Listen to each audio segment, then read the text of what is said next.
Students welcome. आज हम अध्ययन करेंगे क्लास 12 लेसन 14 इंडिया विजन 2020। इस पाठ के लेखक हैं परम सम्माननीय APJ अब्दुल कलाम जी।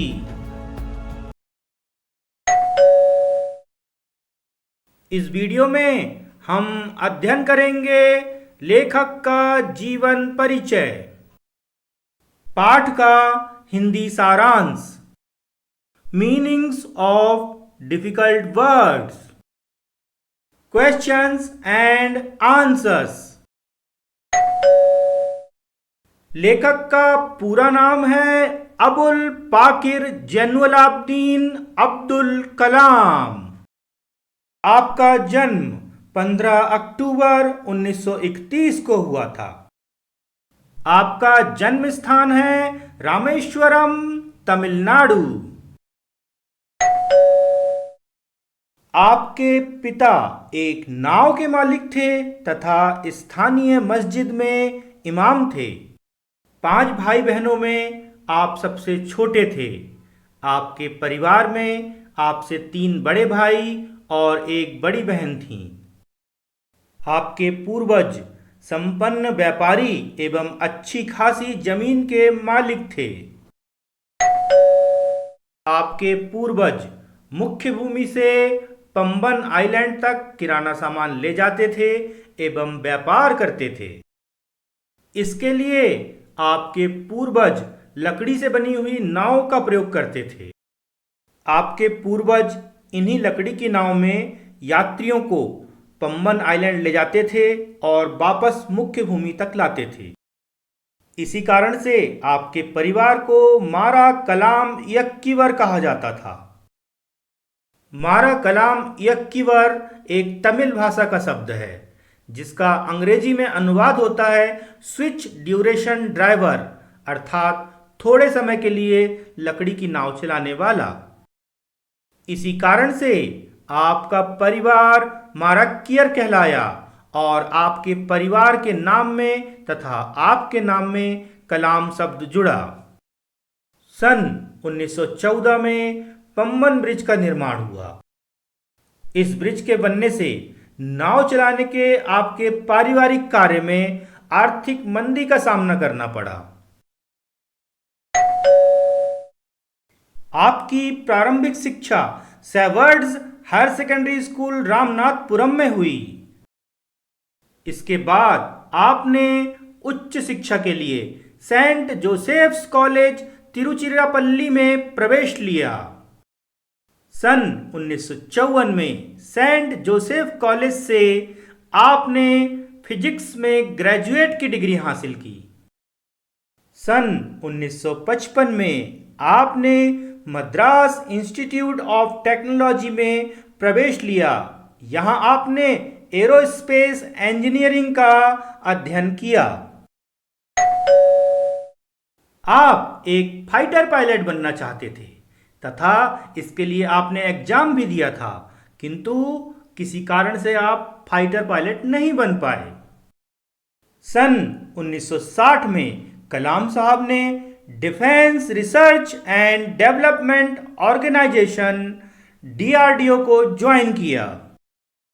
DRDO में आपने पहले साइंटिस्ट के रूप में और फिर उसके बाद इसके बोर्ड मेंबर के रूप में कार्य किया। ईयर 1969 में आपको Indian space research organisation ISRO के लिए ट्रांसफर कर दिया गया।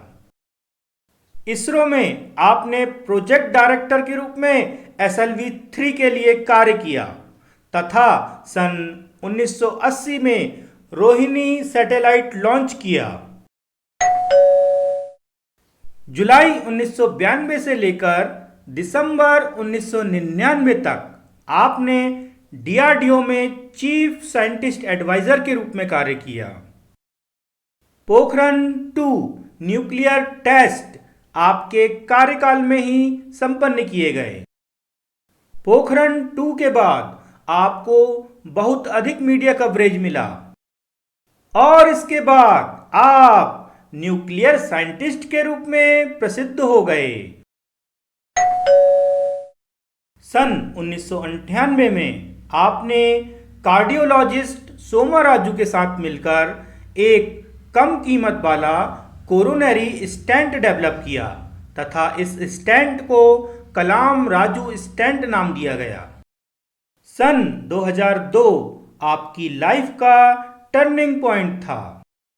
इस वर्ष भारत के विभिन्न राजनीतिक दलों के द्वारा आपको राष्ट्रपति पद का उम्मीदवार बनाया गया। यह चुनाव आपने आसानी से जीत लिया और आप भारत के 11वें राष्ट्रपति के रूप में 25 जुलाई 2002 से 25 जुलाई 2007 तक कार्य करते रहे। आपको आपके जीवन काल में अनेक पुरस्कार एवं सम्मान प्राप्त हुए। सन 1981 में भारत सरकार ने आपको पद्म भूषण से सम्मानित किया। सन 1990 में भारत सरकार ने आपको पद्म विभूषण से सम्मानित किया। सन 1997 में आपको भारत सरकार के सर्वोच्च नागरिक सम्मान भारत रत्न से सम्मानित किया गया। सन 2013 में आपको वॉन ब्राउन अवार्ड प्राप्त हुआ। यह अवार्ड आपको नेशनल स्पेस सोसाइटी के द्वारा प्रदान किया गया। 27 जुलाई सन 2015 हमारे लिए एक दुखद क्षण रहा। इस दिन आपने मेघालय राज्य के शिलोंग में स्थित इंडियन इंस्टीट्यूट ऑफ मैनेजमेंट की यात्रा की। यहाँ पर आप क्रिएटिंग अ लाइवल प्लैनेट अर्थ विषय पर अपना लेक्चर देने वाले थे। लेक्चर के दौरान ही शाम 6:35 पर आपको कार्डियक अटैक आया। आपने अपने करीबी सृजनपाल सिंह जी से कहा, अन्निगाय, आर यू डूइंग वेल?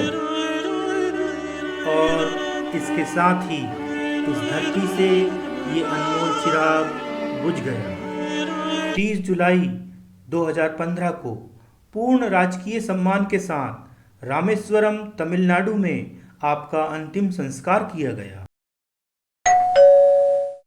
आपके जाने के बाद डीआरडीओ के द्वारा रामेश्वरम में doctor APJ Abdul Kalam national memorial स्थापित किया गया। तमिलनाडु सरकार ने आपके जन्म दिवस 15 अक्टूबर को यूथ रिनेसेंस डे के रूप में मनाने का निश्चय किया तथा प्रतिवर्ष doctor APJ Abdul Kalam award देने की घोषणा की।